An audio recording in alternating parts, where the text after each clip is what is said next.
안녕하세요. 책사랑호스 건입니다. 신간혁명 제6권, 저자는 이케다 다이사쿠, 펴낸 것은 화강신문사입니다. 77페이지 원로부터입니다. 원로, 인간에 의해 인간 세계는 결합된다고 말한 시인이 있다. 우정은 인간을 맺어주고 세계를 이어주며 평화를 향한 황금의 다리를 놓는다. 야마토 신시의 여행은 우정이라는 꽃을 피우고 마음의 길을 여는 인간 대화의 여행이었다. 1962년 2월 2일 아침 신시 일행은 비행기로 이라크의 수도 바그다드를 출발하여 터키 이스탄불로 향했다. 이스탄불 공항에는 이 나라의 수도 앙카라에 사는 하루코 하리루라는 일본계 부인과 터키인 남편이 마주 나와 주었다. 그녀는 본래 후자 가문의 딸이었으나 부친이 전사한 후 인생의 온갖 어려움을 겪어왔다. 신씨는 일본에서 학회원의 소개로 그녀를 만난 일이 있었다. 남편은 터키 사람이었지만 외교관으로 5년 정도 일본에 부임한 적이 있어 일본어도 말할 수 있었다. 그는 상냥하게 말했다. 터키에 오신 것을 환영합니다. 저는 터키와 일본은 불가사의한 관계에 있다고 생각합니다. 예를 들면 터키 국기에는 붉은 바탕에 흰 초생달과 별이, 일본 국기에는 흰 바탕에 둥근 해, 즉 태양이 그려져 있지요. 이것은 형제 관계를 의미하는 게 아닐까요? 또 터키는 아시아와 유럽의 경계에 있고 일본은 아시아와 미국의 경계에 있습니다. 그리고 일본은 실크로드의 동쪽 끝, 터키는 서쪽 끝에 있습니다. 두 나라는 양쪽 끝에 있어 언뜻 보기에 먼 듯이 보입니다만 사실은 공통점이 많은 가까운 나라입니다. 시인씨가 대답했다. 저도 같은 생각입니다. 자석도 N극과 S극이라는 양극 길이는 서로 강하게 끌어당기지요. 터키인과 일본인인 두 분의 사이좋은 모습이 그것을 상징적으로 보여주고 있는 것 같군요. 모두 환하게 웃었다. 유머는 기분을 부드럽게 하는 마음의 청량제라고 할 수 있다. 일행은 부부와 함께 점심을 먹은 후 그들의 안대로 시내를 돌아보았다. 이스탄불은 터키 최대의 도시로 고대에는 비잔티움이라고 불렸고 서력 330년에 로마 황제 콘스탄티누스가 로마에서 이곳으로 수도를 옮기고 콘스탄티누스의 도시라는 뜻이라고 불렸다. 로마 제국이 서와 동으로 나뉘고부터 동로마 제국, 비잔틴 제국의 수도로서 번영하였다. 1453년 오스만 제국이 이곳을 정복하고 마침내 이스탄불이라고 불렸다. 이러한 역사를 가진 동서 교육의 요충지로 그 역할을 해온 이 도시는 동서의 문화가 어우러져 독특한 분위기를 자아내고 있었다. 이스탄불은 흑해와 마르마라해를 잇는 보스포루스 해협을 사이에 끼고 동쪽 아시아 쪽과 서쪽 유럽 쪽 해안으로 이루어져 있어 아시아 대륙과 유럽 대륙이 교차하는 도시이다. 서쪽에는 보르포루스 해협에서부터 골든혼만이 가늘고 길게 뻗어 들어와 있고 그 남쪽은 구시가지로 오스만 제국 시대부터 전해 내려오는 유적이 많이 남아 있다. 반면 북쪽은 신시가지로 근대적인 사무실 건물이 줄지어 늘어서 있다. 구시가지에는 가는 곳마다 모스크, 해교 사원과 연필 모양을 한 첨탑이 우뚝 솟아 있었다. 일행은 아야 소피아 박물관을 돌아보았다. 이 박물관은 건설 당시에는 기독교 교회였으나 오스만 투르크 시대에는 이슬람의 모스크가 되었다. 그 후 터키 공화국이 탄생하자 초대 대통령인 케말 아타튀르크는 무종교 박물관으로 만들었다. 이어서 일행은 오스만 제국 역대 술탄 황제가 살았던 성으로 알려진 포프카피 궁전을 견학하고 그랜드 바자르 시장에서 융단을 구입했다.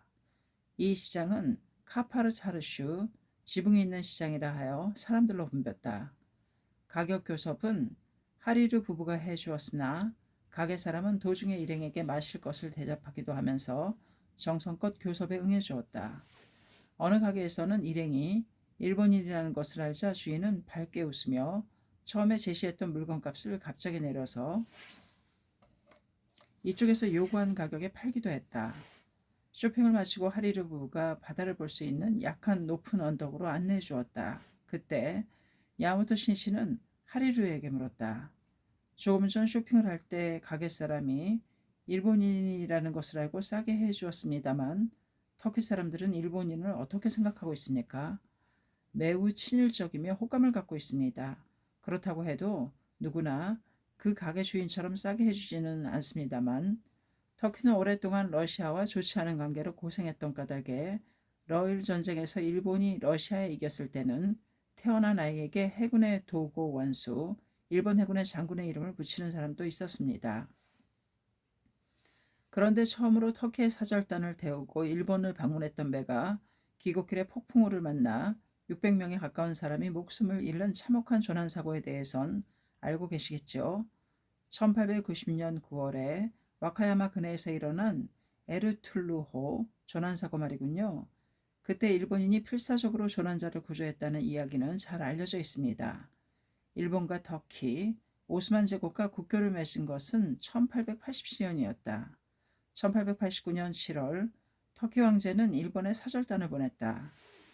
메이지 천황경에 보내는 황제의 친서와 훈장을 소지한 사절단은 군함 에르툴루호를 타고 동남아시아를 방문한 후 나가사키, 고베를 경유하여 다음해 6월 요코하마항에 입항했다.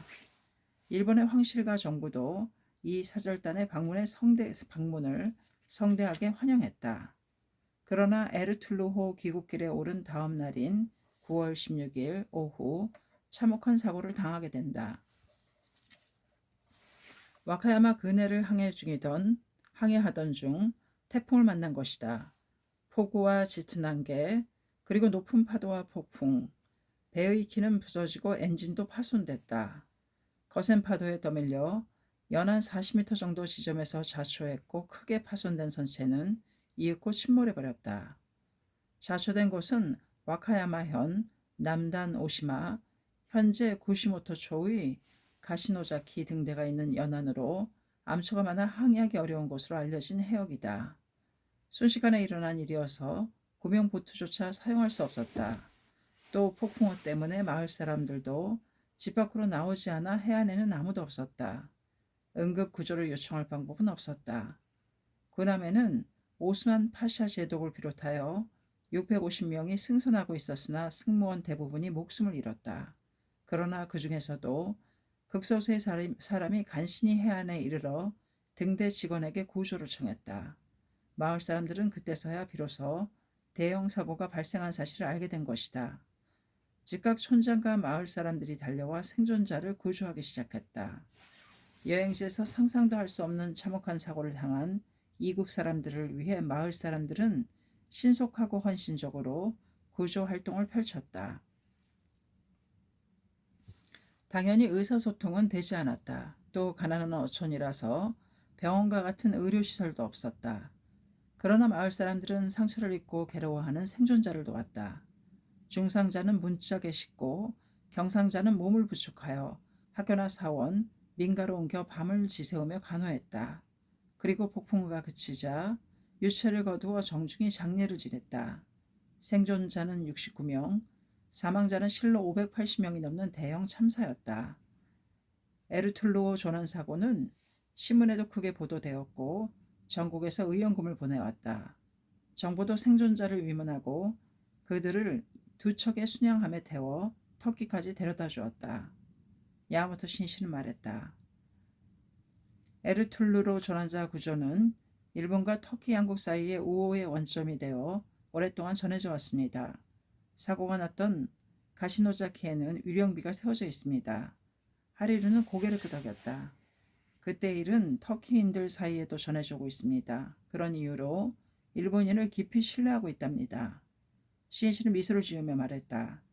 괴로워하는 사람에게 도움의 손길을 뻗고 진심으로 걱정하는 인간의 마음에는 국경이 없습니다. 외교라는 국가 차원의 교류도 중요하지만 근본은 이러한 민중 차원의 교류라는 것을 잊어서는 안 되겠지요. 민중은 바다입니다. 바다가 평온하면 많은 배가 왕래할 수 있습니다. 마찬가지로 민중끼리 확고한 우정을 맺고 있다면 신뢰가 생기고 평화로워집니다. 그리고 그 평화로운 바다를 모든 차원의 우호 교류라는 배가 서로 왕래할 수 있습니다. 우리 창각회가 하려는 일은 세계를 잇는 인간의 바다, 우정의 바다를 만드는 일입니다. 하리루는 감탄하며 말했다. 훌륭한 일입니다. 저는 이슬람 교도라서 당신들과는 종교가 다릅니다. 그러나 당신들이 하려는 일은 저의 이상이기도 합니다. 제가 도울 수 있는 일이 있다면 무엇이라도 말씀해 주십시오. 후의에 감사드립니다. 그럼 한 가지 부탁이 있습니다. 앞으로 터키에도 많은 일본인이 일 관계로 오게 되리라 생각합니다. 그 중에는 우리 멤버도 있을 겁니다. 그러한 일본인이 어려운 문제에 부딪혔을 때 좋은 상담자가 되어주셨으면 합니다. 알겠습니다. 일본과 터키 사이의 우호를 위한 한 부분을 담당할 수 있는 일이니 기꺼이 협력하겠습니다. 시인씨는 감사합니다 라고 말하며 그와 악수를 나누었다. 눈앞에 석양에 물든 바다가 펼쳐져 있다. 평온한 바다였다. 다음 날 예정된 일을 끝낸 일행은 골드논만의 북쪽에 있는 신시가지를 시찰했다. 신시가지는 모스크의 수가 적은 대신에 기독교인 그리스 정교회, 아르메니아 교회, 카톨릭 교회들을 볼 수 있었다. 터키의 아버지라 불리는 초대 대통령 케말 아타튀르크가 관저로 이용한 도르마바흐체 궁전도 이곳에 있었다. 일행은 도르마바흐체 궁전을 견학했다. 이 궁전이 19세기 중엽에 건립되자 술탄은 토프카피 궁전에서 이곳으로 거성을 옮겼다. 그리고 공화국이 성립된 후에는 초대 대통령 무스타파 케말 아타튀르크가 이스탄불에 체제할 때 관저로 이용했다. 그는 1938년 11월 10일 57세라는 나이로 이 궁전에서 갑작스런 죽음을 맞이하게 된다. 케말 아타튀르크 대통령은 1881년에 지금의 그리스 살로니키에서 출생 무스타파라고 불렸다. 어린 시절 아버지를 잃고 호르머니 밑에서 성장했으나 학교 선생님이 케말, 완성이라는 뜻이라는 애칭을 붙여줄 정도로 향상심이 왕성한 아이였다. 이윽고 육군대학에 진학하지만 술탄의 전제 정치를 반대하는 운동에 가담하여 체포된다. 그러나 군인이 된 그는 점차 두각을 나타냈다. 제1차 세계대전에서 독일과 손잡은 오스만 투르크는 점차 패전의 기색이 짙어졌으나 이 무렵부터 이 영웅은 마침내 진정한 빛을 발하기 시작한다. 다르다넬리 해협을 돌파하여 당시의 수도 이스탄불을 점령하고자 했던 영국과 프랑스 연합군을 그는 보기 좋게 격파하는 용맹을 떨쳤다. 그러나 최종적으로 터키가 연합국에게 항복하자 그는 민족의 독립과 자유를 위해 결연히 일어섰다. 술탄이 연합국에 추종하여 민중을 돌보지 않는 지금 조국을 지키는 것은 민중의 힘이라 믿고 직접 마을과 마을을 돌아다니며 민중에게 걸기할 것을 호소했다. 사람들은 전쟁으로 지쳐 있었다. 그러나 그는 단념하지 않았다. 성심성의를 다해 끝까지 호소해갔다. 조국을 위해 일어서자. 조국을 위해 당신들의 힘이 필요하다. 그 혼의 외침은 민족의 긍지를 일깨웠다. 끈기 있는 신념과 정열의 대화가 사람의 마음을 움직인다. 그는 민중의 힘을 결집하여 국민군을 조직하고 계속해서 지금의 터키 수도인 앙카라에서 터키 대국민의회를 소집한다. 술탄의 중앙정부에 대항하는 신정부가 탄생한 것이다. 중앙정부는 케말에게 사형을 선고하지만 그가 중심이 된 신정부는 민중의 압도적인 지지를 받고 있었다. 케말은 뛰어난 외교 수완을 발휘하여 연합국의 영토 요구를 양보하게 하고 평화를 실현시켰다. 그리고 터키 대국민회의에 의해 술탄제는 폐지되고 1923년 10월 29일 무스타파 케말은 터키 공화국 초대 대통령에 취임한다. 드디어 터키인의 새로운 국가가 탄생한 것이다. 일행은 도르마바흐체 궁전에서 타크심 광장으로 향했다. 그곳에는 10여 명의 동상을 배치한 공화국 기념비가 세워져 있었다. 그 중앙에 있는 동상이 초대 대통령 무스타파 케말 아타투르크였다. 기념비 앞에서 하차한 일행은 안내를 맡은 하리루에게 터키 공화국 탄생에 대한 설명을 들었다. 하루키의 이야기를 듣고 요시카 유스케가 놀란 표정을 지으며 말했다. 술탄이 이끄는 중앙정부가 연합국 군대의 꼭두각시였다고는 하지만 국민군이 이렇게 중앙정부를 무너뜨릴 수 있었을까요? 어떻게 중앙정부를 무너뜨릴 수 있었을까요? 야마토 신이치가 대답했다. 한마디로 말하면 아타티르크라는 용장을 중심으로 조국을 지키려고 일어선 터키인의 건국 주체자라는 자각과 강한 단결력이 승리를 가져왔다고도 할 수 있지. 그와 반대로 술탄은 보신을 제일로 하여 연합국 군대와는 싸울 기백도 힘도 없으면서 과거의 권위로 민중을 복종시키려 했다. 무너지는 것이 당연하겠지. 그러자 그로케 아키라가 말했다. 저는 아타티르크가 연합국을 상대로 터키 영토를 확보한 일이 대단하다고 생각합니다. 그렇다네. 그래서 터키의 기적이라고 하지. 제1차 세계대전에서 승리한 연합국이 결국 아타티르크의 주장을 받아들였으니 말이야. 사실 연합국은 터키의 전후 처리 문제로 서로 이해가 엇갈리고 있었다. 아타티르크는 연합국에는 진정한 연합은 없다는 것을 간파하고 있었다. 그리고 그 상호 불신의 틈을 교묘히 파고들었다고 할 수 있겠지. 연합국 군대는 연합하고 있을 때에는 강한 적이지만 흩어지면 특별한 힘이 없다. 그러나 보통은 연합국 군대라는 것만으로 두려워하고 말지. 인간은 자칫하면 적의 환영을 보고 겁을 먹고 스스로 굴복해버리는 경우가 많으니까. 그러나 아타티르크에게는 반드시 승리한다는 결의가 있었다. 그랬기 때문에 적의 약점도 잘 알 수 있었다. 그리고 마지막 순간까지 전력을 다해 싸웠다. 거기에 승리의 원인이 있다. 두려워할 만한 적이 아니다. 이 확신이 어려운 국면을 타개하고 교섭을 성공으로 이끌었다고 할 수 있다. 그런데 무엇보다도 마음이 끌리는 것은 옛 친구와는 사이좋게 지내고 새로운 친구를 사귀어라 라고 말한 아타티르크 대통령의 모토다. 이 말의 배경이 어찌되었건 인간은 자칫하면 옛 친구와는 멀어지기 쉽다.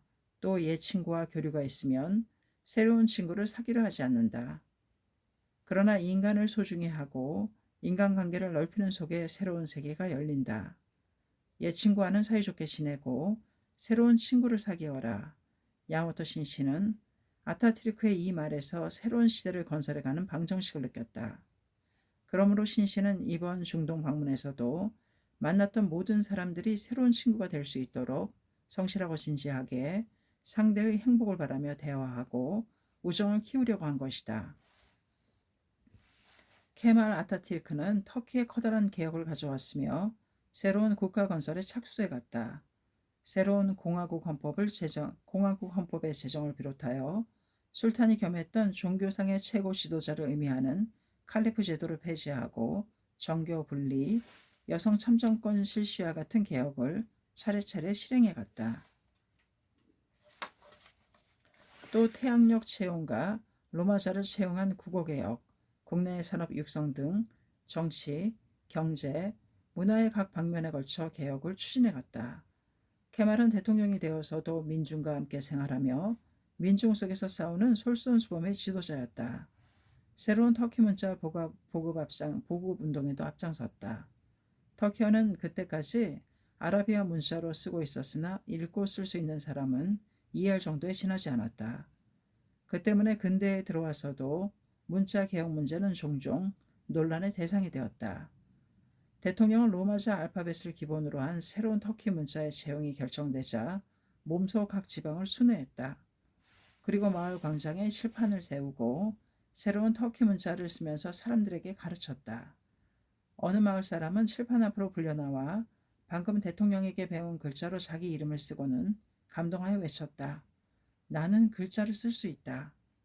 이러한 감동은 전국으로 크게 확산되어 전 국토가 마치 커다란 학교처럼 보였다고 한다. 그 결과 민중의 식자율이 일시에 향상되었다. 역사가 아놀드 제이 토인비는 이 케말 아타티르크가 이룩한 개혁에 대해 자신의 저서 세계와 서구 속에서 다음과 같이 평가했다. 1920년대에 그는 그토록 짧은 기간에 그렇게 철저하게 어느 나라에서도 이제껏 시행한 적이 없었던 근본적인 개혁을 터키에서 실현했다. 그것은 서구 세계에서 르네상스와 종교개혁 또 인간정신의 변화에 영향을 준 17세기 말의 과학 발달 그리고 프랑스 혁명과 공업혁명이 한 사람이 살아있는 동안에 일어나고 법률에 의해 강제로 실시된 것과도 같다. 2월 4일 아침 일행은 터키 이스탄불을 뒤로하고 그리스의 아테네로 향했다. 2월의 아테네는 생각보다 추웠으나 태양은 눈부셨다. 고대 그리스의 철인 헤라클레이토스는 태양은 날마다 새롭다고 했다. 사람도 또한 하루하루가 새로운 출발이다. 새로운 전진이다. 지난해 2월 4일 야마토 신시는 석존이 성도한 인도의 부다가야에 있었다. 1년 후 같은 날 이번에는 서양 문명의 근원지이며 소크라테스와 플라톤이 활약했던 철학의 도시에 서 있는 것이다. 처음 그리스의 땅을 밟은 신시는 마음이 설레었다. 이곳 그리스에서는 안내를 받지 않고 동행 간부들과 택시를 타고 시찰하기로 했다. 일행이 가장 먼저 간 곳은 아테네의 중심지에 우뚝 솟아있는 아크로폴리스였다. 아크로폴리스란 폴리스 도시 중심에 우뚝 솟은 완만한 언덕을 말한다. 해발 약 160m의 언덕 위에는 백악의 파르테논 신전이 푸른 하늘 아래 아름답게 빛나고 있었다. 신시 일행은 택시에서 내려 아크로폴리스의 경사진 300길을 올라갔다. 파르테논은 간결하면서도 장중하게 늘어선 도리아식, 그리스 건축의 한 양식, 도리아식 기둥이 에워싸고 있는 동서 70m, 남북 30m 정도의 신전이다. 하나하나의 기둥은 높이 약 10m이며 밑부분의 지름은 약 2m나 된다. 그것이 46개나 숲속의 거대한 나무처럼 늘어서 있는 모습은 장관이었다. 이 파르테논 신전은 기원전 477년부터 10년이라는 세월이 걸려 완성한 것으로 페르시아 전쟁에서 승리한 것을 감사하는 의미에서 아테네의 수호신인 아테나 신에게 바친 신전이라고 한다. 당시 아테나는 지중해 세계를 제패하고 최고 전성기를 누리고 있었다. 그 충실한 국력을 기울여 만든 고대 건축물의 최고봉이라 해도 좋을 것이다. 500수십 년 후에 전기작가 플루타르크는 그 건축물들을 그 박력은 오늘날에 이르러서도 생기 넘치며 지금 막 준공한 것 같다고 칭찬했다고 한다. 그리고 2400년 후인 현재도 대리석 기둥은 여전히 불멸의 빛을 발하며 장엄하면서도 부드러운 인간적인 색조를 지니고 있다. 신실은 파르테논의 이 건축물이 영원하기를 바라는 그리스 사람들의 마음이 담겨있는 듯한 느낌을 받았다. 그리고 장래 총본산에 건립할 정본당도 석조를 기본으로 하고 대리석도 충분히 사용하여 이 아테네의 신전보다도 훌륭한 백설이 덮인 후지와 아름답게 조화를 이루는 건물을 지어야겠다고 생각했다. 아크로폴리스의 남쪽 비탈에는 고대 극장 유적들이 있으며 늘어선 집들 건너편에는 푸른 바다가 반짝이고 있었다. 일행은 언덕 북쪽에 있는 에렉테움이라 불리는 신전을 견학했다. 이 신전은 우아하고 아름다운 이오니아식 열주로 되어 있었으며 포시에는 아름다운 여상주, 건축에서 기둥 대신 사용한 옷을 거친 여성상이 6개가 세워져 있었다. 그곳에서 내려다보니 관공서나 시내 중심거리뿐만 아니라 왼쪽 숲 사이로는 신전이나 그 밖의 유적이 보였다. 아키즈케 에이스케가 지도를 보며 야마토 신시에게 설명했다. 저기에 보이는 것이 헤파이토스 신전입니다. 그 앞에 당시에 아고라가 있었다고 생각됩니다. 아고라는 시민이 모였던 광장을 말한다. 신시는 말했다. 그렇다면 소크라테스와 플라톤도 저곳에서 사람들과 이야기를 나누었단 말이지? 좋아, 가보자. 일행은 아크로폴리스를 내려와 아고라를 향해 걸어갔다. 도중에 그리스인인 듯한 남자가 야포네조스, 일본인인가요? 라며 말을 걸어왔다. 요시카 유스케가 그렇다고 대답하자 그리스인은 상냥하게 웃었다. 그리스 사람은 참 싹싹하네요. 요시카의 말에 그로키도 고개를 끄덕이며 말했다. 그래요. 조금 전 시내에서도 느꼈지만 가게 앞을 걸어가고 있는데 밝게 웃는 얼굴로 손짓하며 가게에 불려드리려고 했습니다. 하지만 이 사람들이 고대 철학자들의 자손인가 하고 생각하니 왠지 지금까지 가졌던 이미지와는 다른 것 같습니다. 신씨가 웃으며 말했다. 그렇기군. 말대로라면 철학자는 모두 심각한 얼굴을 하고 있어야만 하겠군. 그러나 그것은 일본인이 멋대로 만들어낸 이미지인지도 모른다. 소크라테스만 하더라도 민중 속에서 이야기하고 민중과 함께 살아온 철인이었다. 무엇인가를 생각할 때는 모르겠지만 언제나 벌레라도 씹은 듯한 심각한 얼굴을 하고 있지는 않았을 것이다.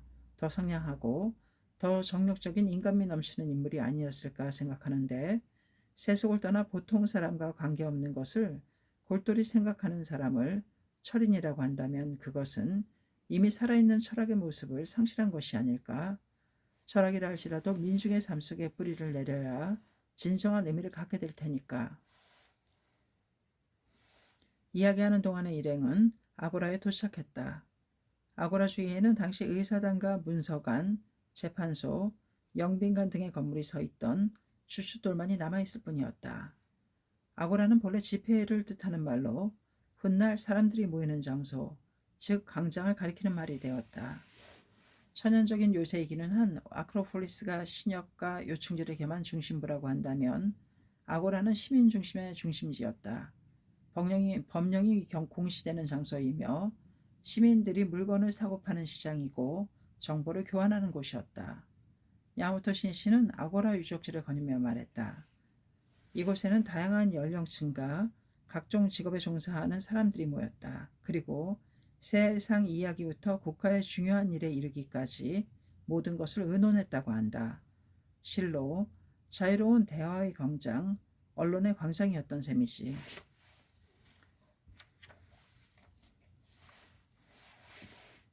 유명한 아테네의 민주주의도 어떤 면에서는 이 아고라에서 생겨났다고 해도 과언이 아닐 것이다. 그 말을 듣고 요시카와가 말했다.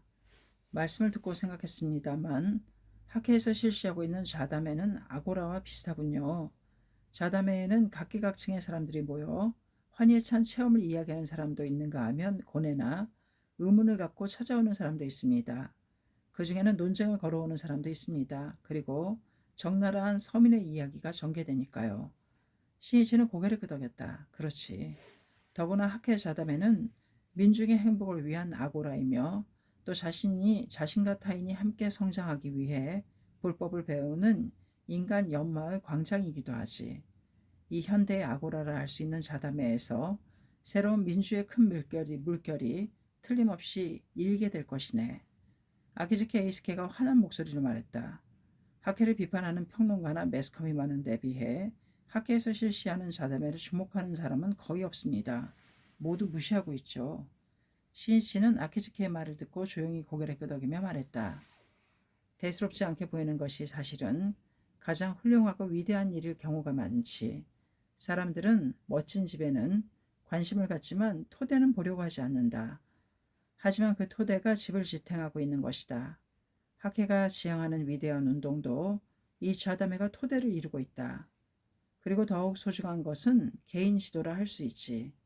자담회에 온 사람을 최대한으로 격려하는 것은 당연하지만 나는 오히려 참석하지 못한 사람을 생각한다. 그래서 나는 자주 그러한 멤버를 격려하러 가곤 한다. 이것이 간부들이 해야 할 활동의 기본이다. 사람의 몸은 하나하나의 세포로 이루어져 있다. 그 세포가 생기발랄해야만 인체의 건강은 유지할 수 있다. 마찬가지로 학회를 지탱하고 있는 것은 한 사람 한 사람의 회원이다. 그 회원들이 환희하고 발랄해야 사회를 소생시키는 다이내믹한 운동을 전개해 갈 수 있다. 그러므로 한 사람 한 사람에게 희망을 주는 개인 지도가 가장 중요한 활동이다. 소크라테스도 대화의 명인이었다. 그의 철학은 사람들과 대화하는 가운데 더욱 빛을 발했다.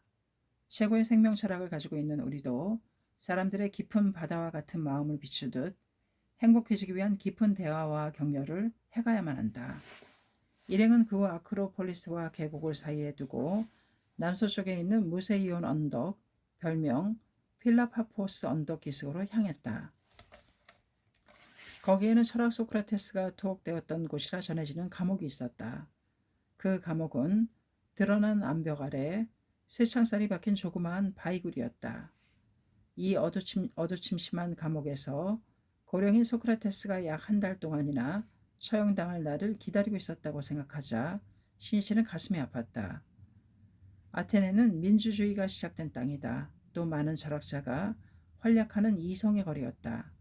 그리고 소크라테스는 만인 중에서도 가장 현명한 사람이라고 불리던 당대 제1의 지혜로운 사람이며 올바른 사람이었다. 그럼에도 불구하고, 아니 오히려 그것 때문에 사람들에게 비웃음과 오해를 받고 중상받아왔다. 결국 억울한 누명을 쓰고 사형당해야 했다. 신이치는 거기에서 인간 세계의 어두운 업이라고 해야 할 불합리함을 깊이 느꼈다. 기원전 399년 소크라테스는 고소당한다. 그 죄상은 국가가 인정하는 신들을 인정하지 않고 청년에게 해를 끼치고 있다는 내용이었다. 고소한 사람은 멜레토스라는 무명의 남자였으나 그 흑막에는 정치가인 아니토스라는 인물이 있었다고 한다. 또 소크라테스가 고소당한 배경으로 소피스트 개병가들의 존재도 빠뜨릴 수 없다. 소피스트란 당시 유행했던 논쟁을 일삼는 사이비 학자들을 말한다. 그들은 현자인양 행동하며 어떤 것이라도 논쟁거리로 하고 자기가 우위에 서기 위한 변론수를 젊은이들에게 가르치며 돈벌이를 하고 있었다. 소피스트들에게는 무엇이 진실인지 그리고 무엇이 인간의 인생이나 행복을 위해 중요한지는 관심이 없었다. 어쨌든 박식한 채 하며 흰 것도 검은 것이라고 궤변을 들어놓아 상대를 이겨 자기 주장이 옳다는 것을 믿게 만드는 것만이 목적이었다. 그들은 많은 젊은이들에게 인기를 얻었으나 전통을 중시하는 시민들에게는 위험한 존재로 여겨졌다. 소크라테스는 소피스트들이 인생의 본질에 대해서는 사실상 무시하다는 것을 간파하고 있었다. 그는 언제나 세속의 구애됨 없이 유유했다. 몸집은 작으나 사자코의 늠름한 체구였다. 복장에는 무관심한 소크라테스가 아고라의 모습을 나타내면 진리를 탐구하려는 청년들은 그를 따르며 가르침을 구했다. 또 소피스트들도 그를 이기려고 논쟁을 걸어왔으나 소크라테스의 진리의 말, 정의의 언론의 궤변은 당해낼 수 없었다. 거짓이 들통난 소피스트들은 소크라테스를 질투하고 미워했다. 그러나 소크라테스는 너무나 뛰어난 언론의 힘 때문인지 청년을 감화시키는 힘 때문인지 오히려 소피스트를 대표하는 사람처럼 일반 시민에게 오해받고 있었다. 이렇게 소크라테스의 진실한 모습이 왜곡된 가운데 소크라테스를 배척하는 여론이 만들어졌다. 그리고 민주주의의 상징인 아테네에서 언뜻 보기에 민주적으로 보이는 절차를 거쳐 사형 선고를 받게 된다. 아테네의 민주주의가 소크라테스를 죽였다고 말하는 이유가 여기에 있다. 아테네의 민주주의, 그것은 기원전 6세기에 그리스 7현인의 한 사람이라 일컬어지며 시인으로 알려진 솔론과 부족 제도의 개혁을 추진한 정치가 클레이스테네스가 그 기초를 만들었으며 이윽고 기원전 5세기 중엽 민주파 지도자인 페리클레스 시대의 황금기를 맞이했다. 페리클레스는 그때까지 귀족의 권위를 상징하는 아성이었던 고대 아테네의 평의의 가운데 하나인 아레오파고스 헤이가 갖고 있던 권한을 박탈하고 약하게 만들었다. 그리고 소수의 독점을 배제하고 다수의 공평을 지킨다는 이념에서 선인들의 개혁을 근거로 시민권을 가진 남자라면 누구나 거의 모든 관직에서 일할 수 있도록 하는 등 철저하게 민주화의 토대를 만들었다. 그러나 강력한 지도력을 발휘했던 페리클레스가 기원전 429년에 사망하자 곧 민주정치는 부패하기 시작했다. 정치가로서 특별히 뛰어난 능력을 갖지 못한 후계자들은 민중의 행복이나 정의 실현이라는 이상을 잊어버리고 자기 야심을 위해 민중을 이용하게 된다. 아테네의 정치가들은 민중에게 빌부터 인기를 얻는 데 급급했다. 그런 속에서 대마, 선동의 어원인 데마고고스, 민중선동가가 대두하게 된다. 대중이 좋아하는 스캔들, 추문을 날조하여 퍼뜨림으로써 뛰어난 인물, 숭고한 사람, 정의의 사람, 진실한 사람에게 오욕을 뒤집어 씌우고 악인이라는 낙인을 찍어 매장해 버린다. 그것이 그들의 상투적인 수단이었다. 진실이야 어떻든 쫓아버리고 싶은 인물에 대한 나쁜 이미지를 민중에게 강렬하게 심을 수만 있다면 그만이었다. 남이 잘 되는 것을 방해하거나 함정에 빠뜨리는 것이 그들의 목표였다. 이러한 선동가가 날뛰게 된 것은 이미 아테네가 질투 사회에 깊이 빠져 있음을 보여주는 것이다. 그 상징적인 예로 도편 추방 오스트라키스모스를 들 수 있다. 이것은 본래 참주, 고대 그리스의 폴리스에서 비합법적으로 지배자가 된 사람의 출현을 방지할 목적으로 만들어진 것으로 시민의 비밀 투표를 통해 참주에게 야심이 있다고 인정되면 위험한 인물로 단정하여 10년 동안 추방하는 제도를 말한다. 도자기 파편에 이름을 써서 투표를 했기 때문에 도편 추방이라 했다. 그러나 이 민주정치를 지키기 위한 제도도 어느 사이엔가 본말 전도하여 뛰어나고 힘있는 인물을 함정에 빠뜨리는 데 악용되었다. 예를 들면 정의감 넘치는 행동으로 사람들에게 정의로운 사람이라고 칭찬받은 아리스티데스라는 인물은 바로 그 명성 때문에 질투받아 도편 추방당했다. 플루타크의 영웅전에 이런 일화를 기록하고 있다. 글자를 모르는 남자가 아리스티데스에게 도자기 조각을 건네며 말했다. 여기에 이름을 써주지 않겠소? 누구의 이름이요? 아리스티데스. 뭐라고? 그 사람이 당신에게 무슨 나쁜 짓이라도 했소? 아니, 나는 그 사람을 모르오. 그렇지만 어디를 가든 정의로운 사람이라고 해서 실소. 비극 작가 에우리피데스는 질투심은 눈에 잘 띄는 것을 목표로 덤벼드는 것이 보통이다고 했는데 그 말 그대로 질투에서 생겨난 배척이었다. 표면상은 민주주의의 이름을 내걸고 있어도 정의와 도리가 아니라 질투와 적시로 사회가 움직여가면 어떻게 되겠는가? 기원전 404년 아테네는 도시국가의 또 다른 강자인 스파르타와 27년 동안 그리스의 패권을 놓고 다투었던 펠로폰네소스 전쟁에서 패하여 무조건 항복했다. 아테네 시민이 저차원적인 서로 물고 늘어주기로 세월을 보냈던 것이 그 진짜 패인이라고 한다. 질투사회는 결국 쇠퇴라는 비탈길로 굴러 떨어졌던 것이다. 이 전쟁 중과 그 직후 2번이나 아테네 민주제는 무너진다. 전쟁 후 30인 참주라고 불리는 그룹이 공포 정치를 시행했으나 이것도 단기간에 와해되고 민주파는 정권을 되찾는다. 그러나 그 기반은 여전히 불안정하여 그들은 반대 세력을 일소하려고 했다. 30인 참주 중에 소크라테스의 제자로 지목받던 인물이 포함되어 있었다고 하여 민주파 지도자 가운데 한 사람이었던 아니토스는 소크라테스 역시 아테네의 민주주의를 파괴하는 위험한 존재로 보았다.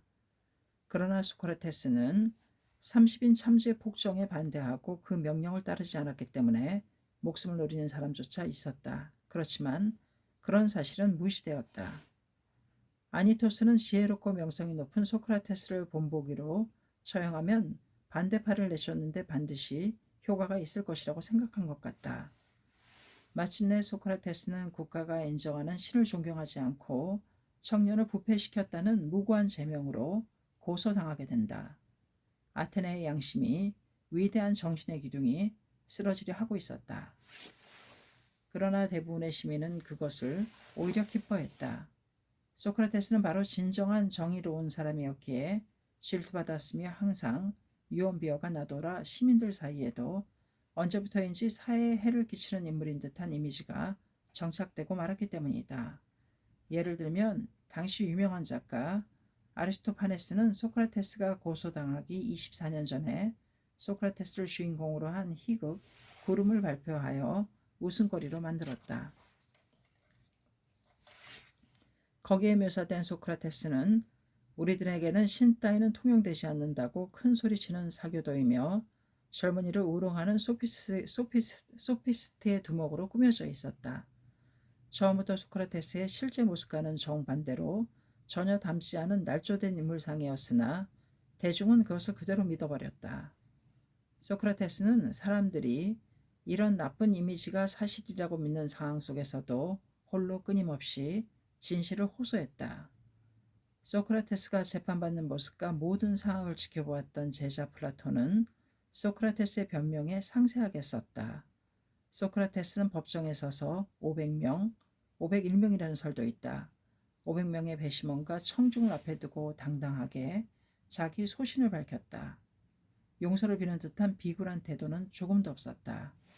재판하는 쪽이 오히려 재판을 받고 있는 듯한 격렬한 변명이었다. 사람은 자기 자신에 대해 혼에 대해 무엇을 알고 있는가? 그 무지를 알고 겸허하게 진리를 구하는 사람이 현명한 사람이다. 그런데도 사람들은 현명하지 않으면서도 현자인 척하며 무지를 깨닫지도 못한다. 소크라테스는 외쳤다. 위대한 아테네의 국민이면서 가능하다면 재물이나 많이 차지하고 싶어하고 명예나 지위를 얻게만 마음을 기울이고 있을 뿐 사려라든가 진리라든가 또는 자기의 영혼을 훌륭하게 하는 데에는 마음을 쓰지 않고 걱정도 하지 않는 것을 부끄럽게 생각하지 않는다. 소크라테스의 변명. 계속해서 소크라테스는 만약 아테네 사람들이 자기를 죽인다면 그것은 죽는 자신이 손해라기보다 오히려 그들 자신의 큰 손해가 될 것이라고 단언했다. 불굴의 신념으로 가득 찬 변론이었다. 그 변론은 분별 있는 배심원들의 심금을 울렸다. 그러나 그런 변론에도 불구하고 유죄냐 무죄냐를 결정하는 배심원 투표 결과는 약 280표 대 220표로 유죄가 결정되었다고 한다. 30여 명만 더 무죄의 표를 던졌다면 판결은 뒤집어졌을 것이다. 계속해서 형벌을 결정하는 차례가 되었다.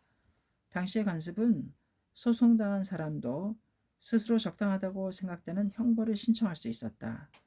여기에서 소크라테스가 유죄를 인정하고 반성하는 태도로 사형 이외의 형을 요구했다면 당연히 목숨은 건졌을 것이다.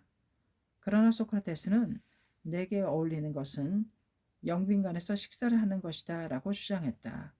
최고국빈으로 나를 대접하라는 것이다.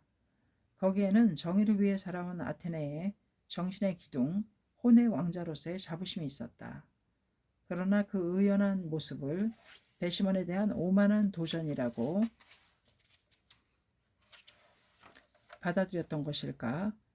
형을 결정하는 두 번째 투표에서는 압도적인 수로 사형이 확정되고 말았다. 소크라테스는 부정에 굴하여 혼을 타락시키기보다 죽음을 선택했다. 자기 생명을 걸고 사람들에게 숭고한 인간의 길을 가르치려 했던 것이다. 옥중에서도 소크라테스는 당당했다. 죽기 이틀 전 친구인 크리톤은 옥중에 있는 소크라테스를 찾아와 사형 집행이 가까워졌음을 알리며 그에게 탈옥을 권유했다.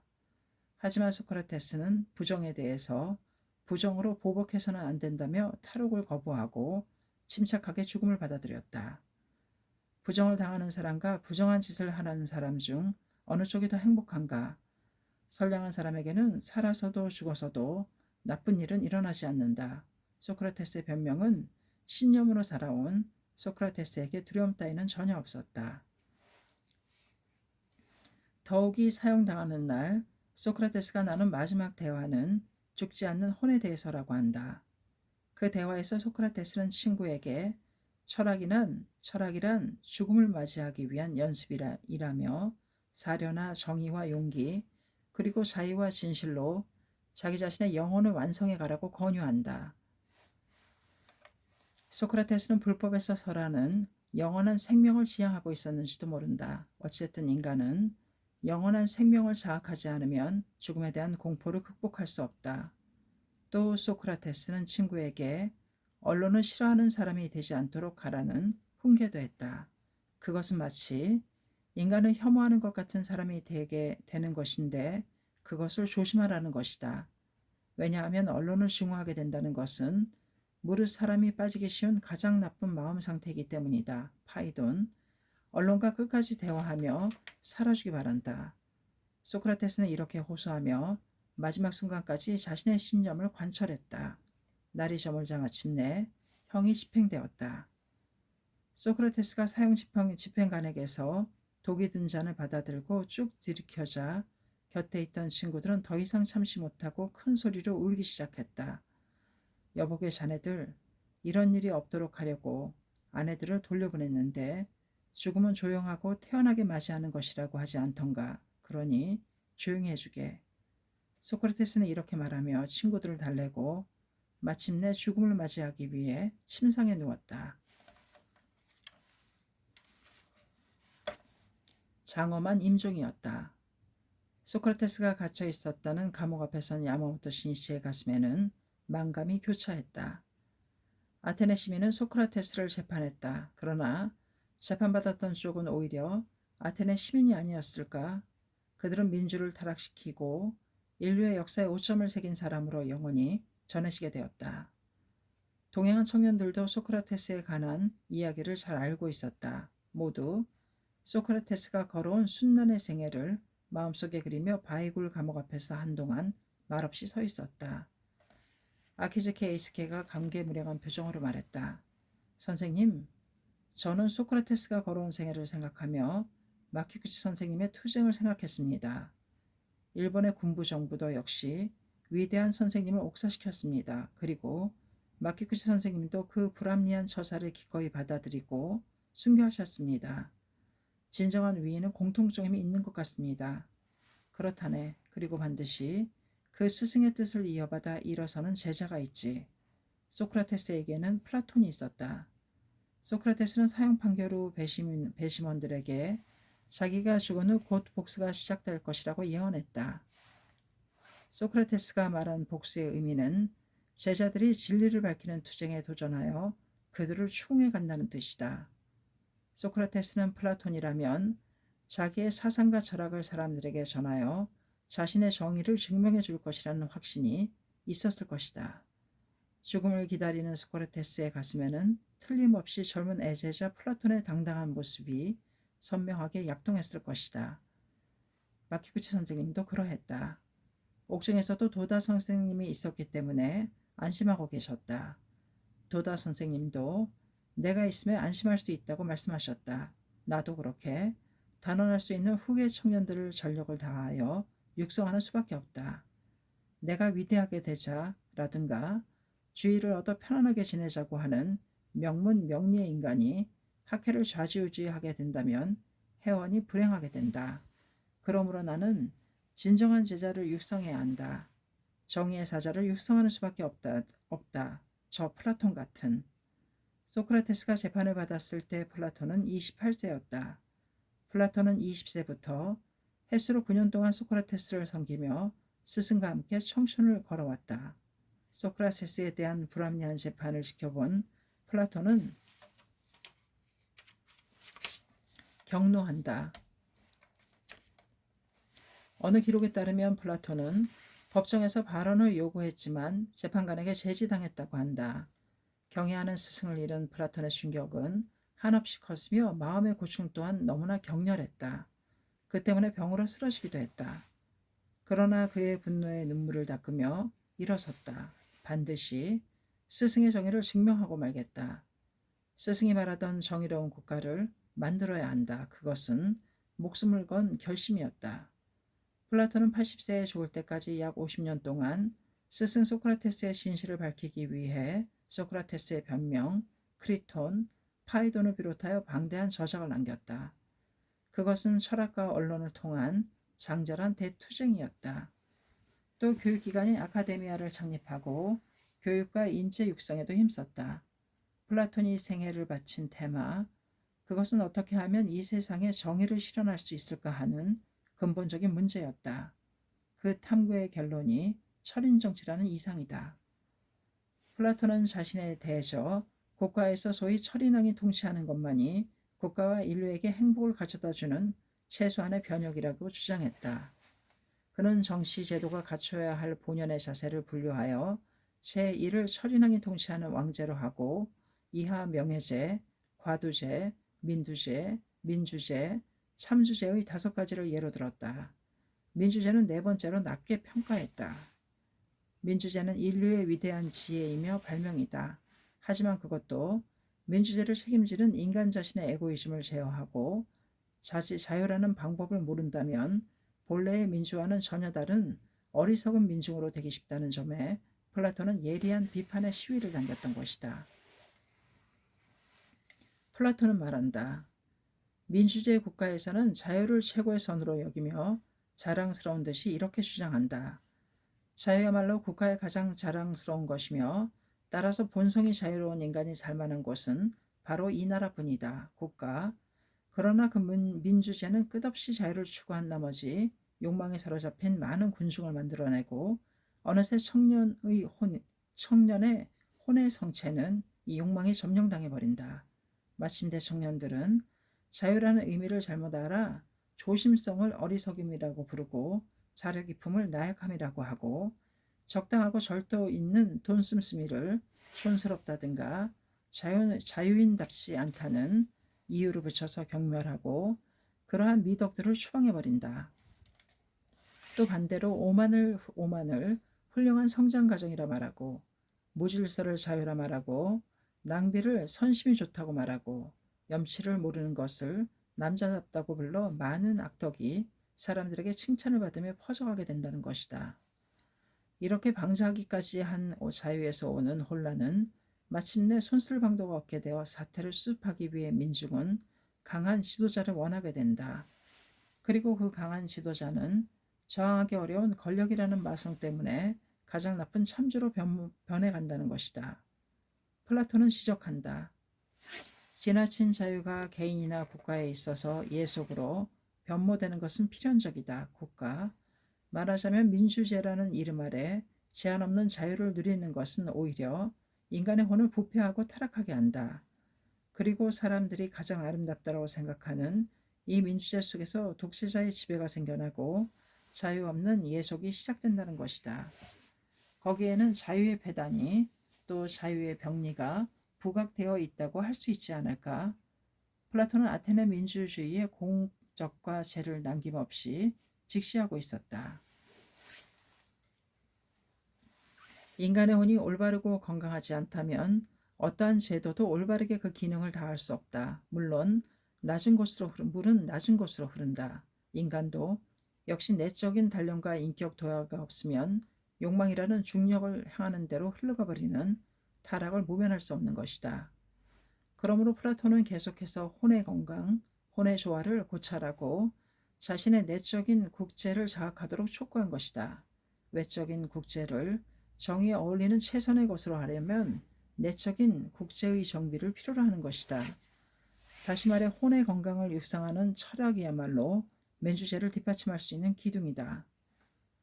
플라톤은 철학자들이 여러 나라에서 왕이 되든가 또는 우리가 오늘날 왕이나 통치자라고 부르는 사람들이 진심으로 그리고 충분히 철학을 하든가 해서 또 충분히 철학을 하지 않는 한 여러 국가들이나 인류에게도 재앙이 그치지 않을 것이라고 말했다. 플라톤이 민주제를 비판한 것에 대해서는 예로부터 여러 가지 평가가 있다. 그러나 인간의 인간의 내적 규범을 확립하지 않는다면 행복한 국가 따위는 있을 수 없다고 말한 플라톤의 통찰은 불멸의 빛을 발하고 있다. 야부터 신실은 다시 한번 청년들에게 말했다.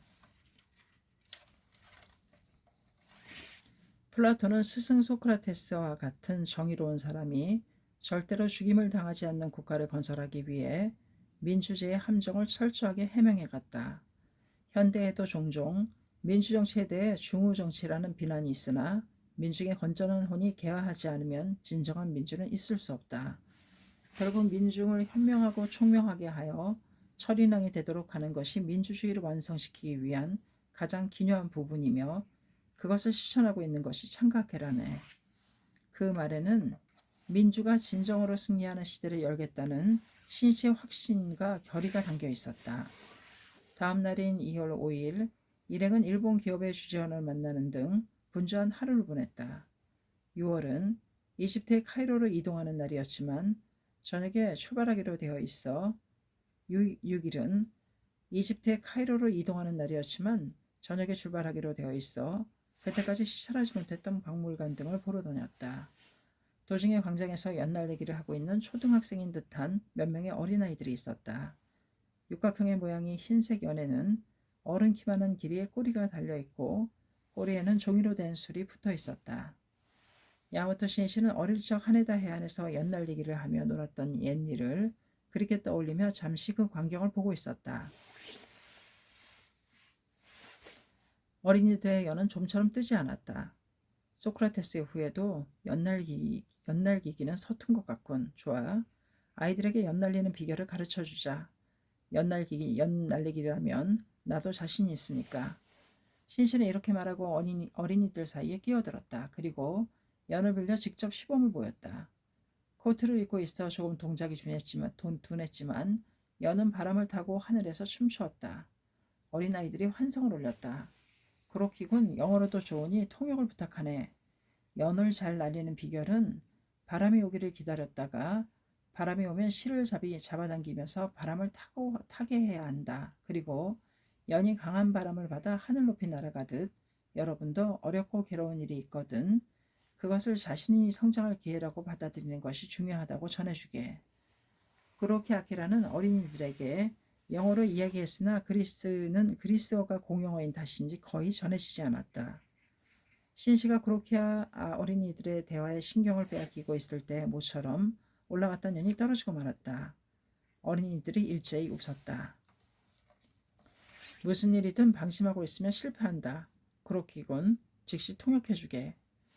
신씨 말을 듣자 이번에는 동행한 청년들이 소리내어 웃었다. 소크라테스의 후예들과 함께한 화기애애한 교류의 한때였다. 신씨는 이 어린이들의 마음에 한 사람의 일본인과 함께 연을 날렸다는 추억을 남겨주고 싶었다. 사소한 일이지만 그것이 국경을 초월해 인간과 인간의 마음을 통하게 하는 첫걸음이 되기 때문이다.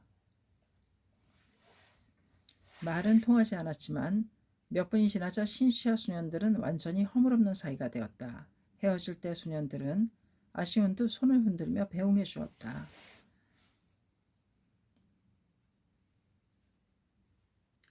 원로 118페이지까지였습니다. 감사합니다. 책사랑 오죽헌이었습니다.